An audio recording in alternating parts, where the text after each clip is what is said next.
And we are back with part 2 of Mr. David and Mrs. Dana's hunt in Africa. In this episode, you're gonna see things that's not always shown on television. You're gonna see a whole other side of hunting, a beautiful side of what hunting actually does to the community and what it means to them. Sit tight folks and enjoy this one. Remember to go watch part 1. You don't want to miss that buffalo Mr. David shot. Am I dreaming? Oh, I'm living in my dream.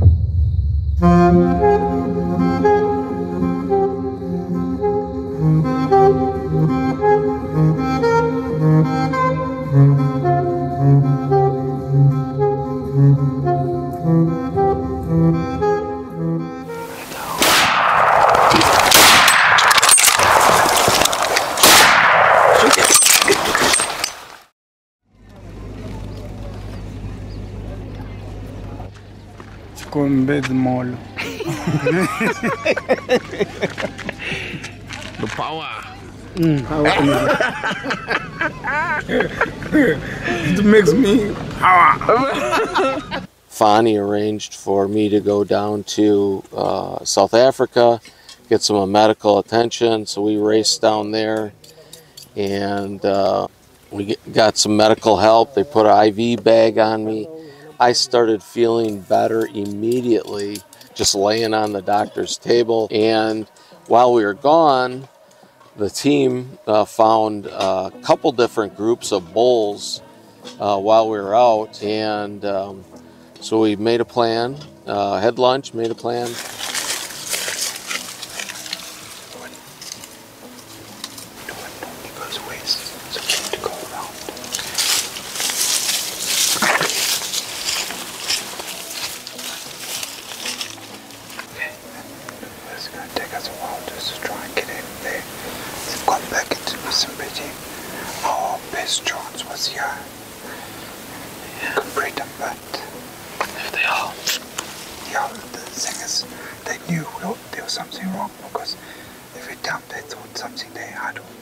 Sorry, is this the part of the river where we saw the elephants the first day? Yeah, they're just going straight down.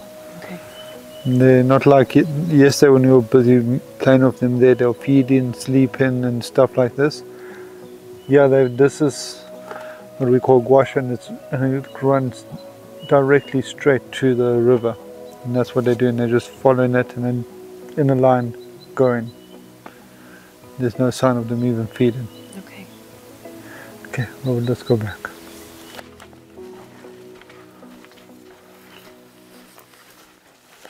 What is in there, Mr. Trusty? Yeah, we got impala, backstrap, chicken steak fry.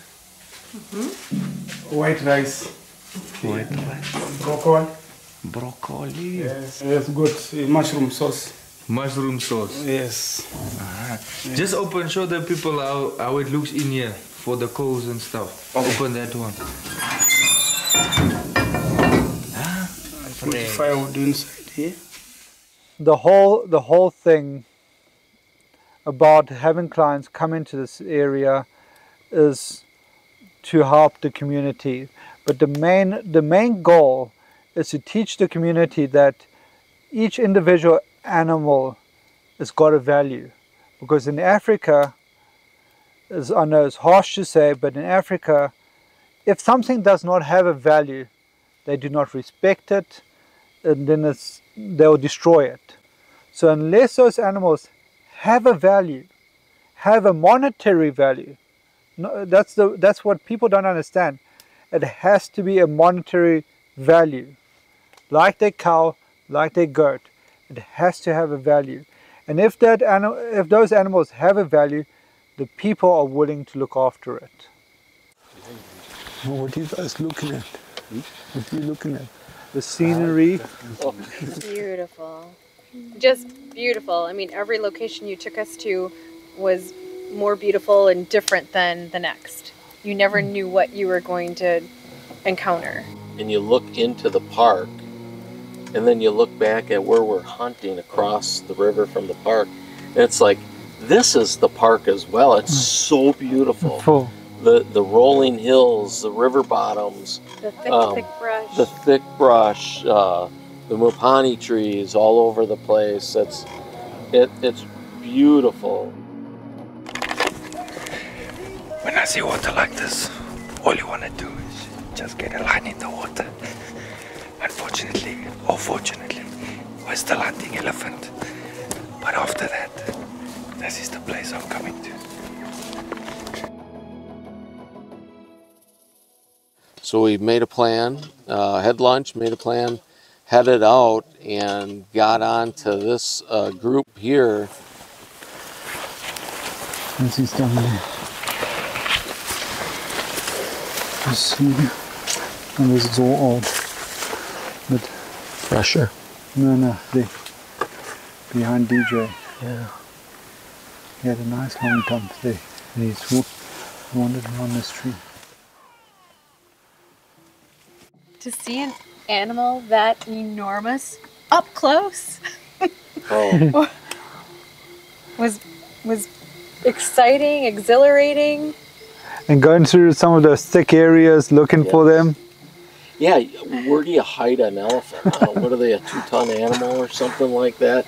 But they disappear really quick in this bush, you know, and following those tracks and learning from our PH and the trackers of the size and everything like that.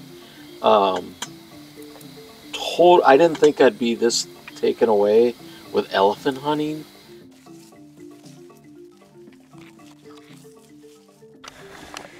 So this mupani got pushed over by elephants maybe some years ago, and from the piece of branch lying down, a new mupani tree rose up out of the dead mupani. So nature is pretty amazing.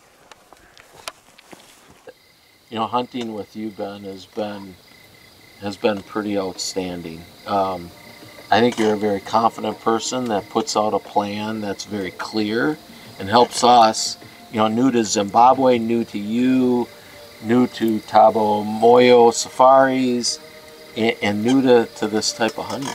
And I was very comfortable and very trusting of your ability and your direction towards me, and I need that, you know, when you're hunting dangerous game, you're hunting something new, a different environment, and in, for the most part, very thick environment, you know, where you're shooting animals that are quite close. And yeah, we had a beautiful leopard track in the area, right close to camp.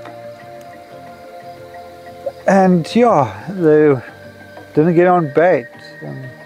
And you know it's not easy. So you know that they're not going to be hitting all the baits, or they're not going to hit them every day or days. You kind of anticipate that.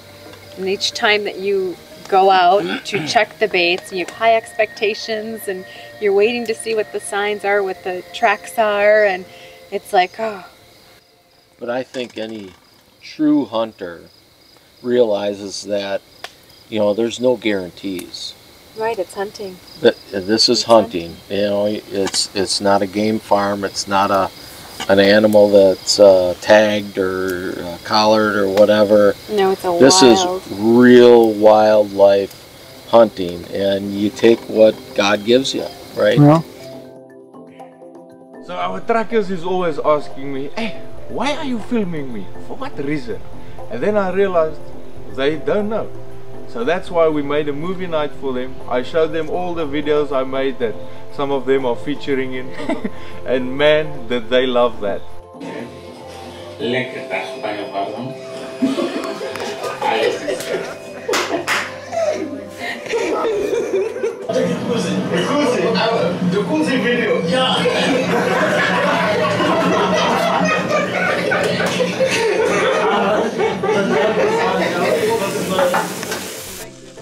So this little stuff you see here, it's actually my dad's recipe.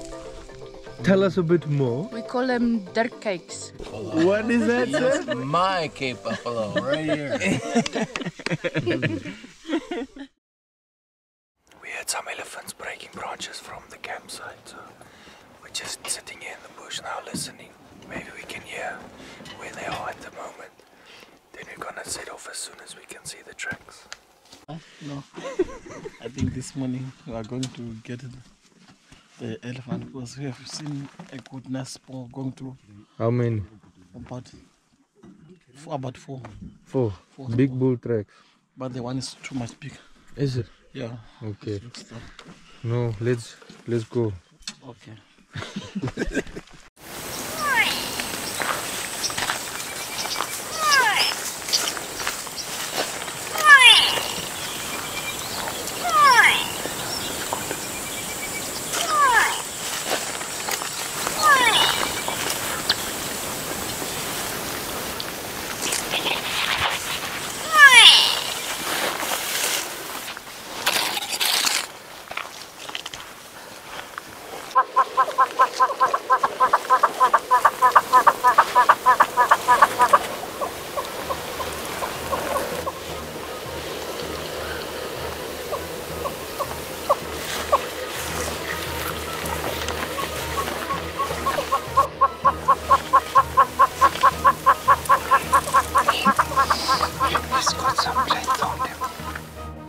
And it was an incredible hunt, awesome stalk. I think the animals knew something was up, but they knew it wasn't us. And you know, we got the opportunity at this elephant and an open shot.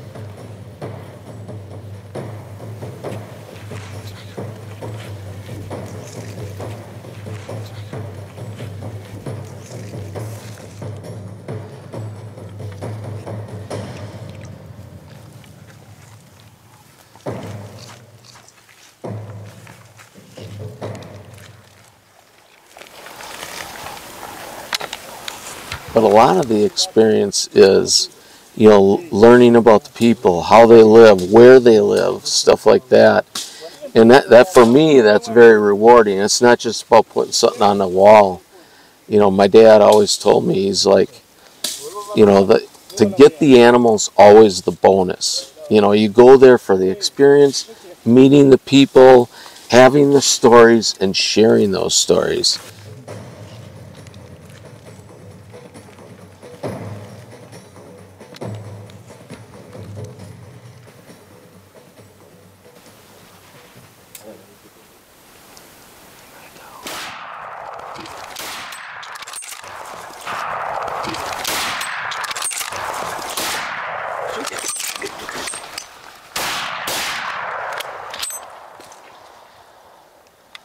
You get it on your shoulder. Yeah. I wanted to do a brain shot, but it didn't present itself with all the thick trees in it. So I took a shoulder shot. As soon as I shot, he buckled and then started getting up. And then Ben and I started shooting a couple more times as it ran away. And it fell over at 60 yards, I think it was. Yeah. 60 yards.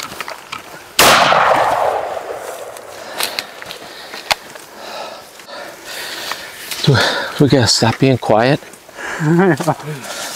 Yes! Woo!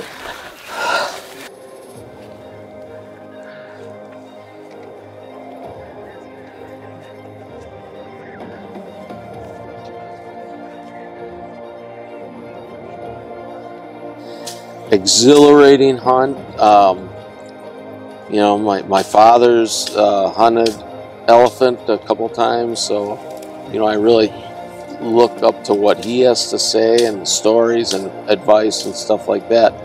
But all the stories, all the videos, everything does not even compare with the actual experience.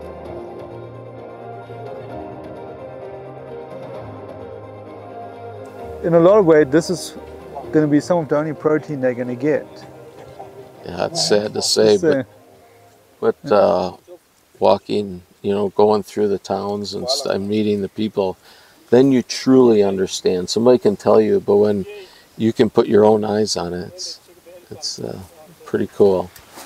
Like, and you mentioned the campfire area. The one thing that was an eye-opener to us, a really nice surprise, when we did harvest that elephant, being able to give back to the community, Indeed. not in a monetary trend, but by giving them actual meat.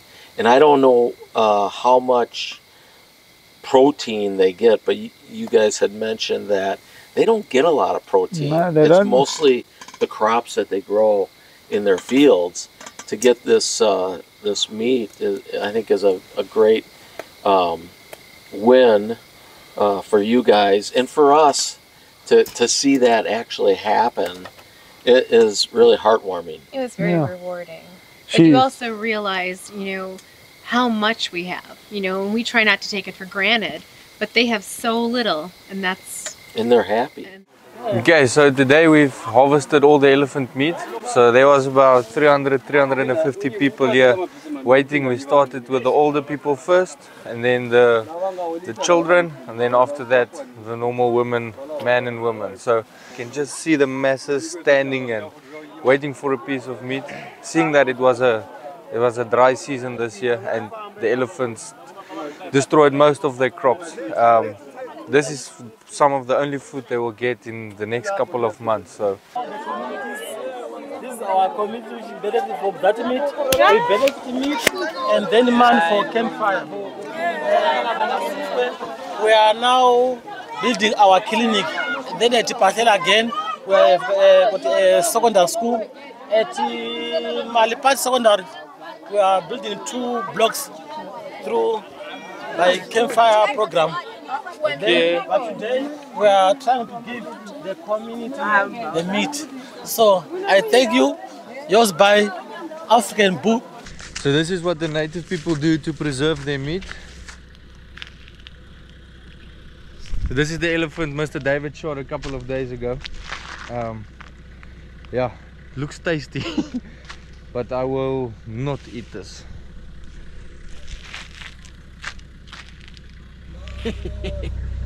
Mr. Fresh.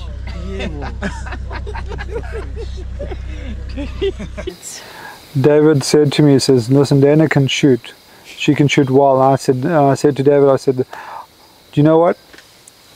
Out of all the hunters that I hunt with, the women are the most confident, and they're actually the ones that actually screw up the least. Every time I've hunted with a lady, she does not shoot until she knows that her shot is perfect. I mean, guys go like, this is going to be a Hail Mary, but I'm taking it. Doom.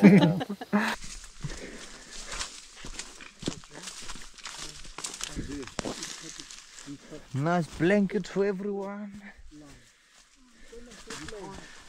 Here's the shooting hole. Yeah, that's the whole thing about leopard hunting, is when things aren't going your way, you continuously thinking, what am I doing wrong? Even though you're using techniques that you've been successful in the past about, you try and change things. That didn't work. Yeah, and like you said, it's, and at the end of the day, all you can do is try your hardest and pray, and if it doesn't work, it was meant to be. She's and I know you couldn't have tried any harder. yeah. The amount of work that you all put into setting up those baits, checking the baits. Yeah, and unfortunately it didn't work out for us, and hopefully next time it will work out. That's right. The thing about leopard hunting, it's one of those animals that Very clever. I've heard of guys trying many times. I hope third time is a charm for you guys. I'm gonna go cry in my pillow. Yeah, third time will be a charm for you guys. Yes. When it comes to the leopard. And like I said, it's the challenge. Can you do the elephant hunt? Can you do the Cape Buffalo hunt? Like I know I can shoot. Yeah. But it's the challenge of, tracking these animals and getting to that point where you can harvest them and truly enjoy the experience. And you know, it's like, shit, you know, we didn't get a leopard. But you know what? You know, that's why we're back. We tried leopard hunting once before, and we want to get a leopard at some point. We want to get a lot of different animals, but there's no guarantees. At the end of the day, you know, this is hunting, and again, any true hunter realizes that. So we brought the first load of some kiddie clothes. This is all young kids, newborns, some toothpaste, and it's all been donated to us from some very generous clients. And this is actually an orphanage that's quite close to our hunting area. This whole area is called Miranzo Children's Village. We're an orphanage. So the school is part of the improvements that were done way back. We survive on donations from different people and organizations. You see, the special thing about this is the people donating all of this stuff is the exact people who hunt in these areas. That's the people who give the money for these kids to actually get some food on the table and actually go through a school.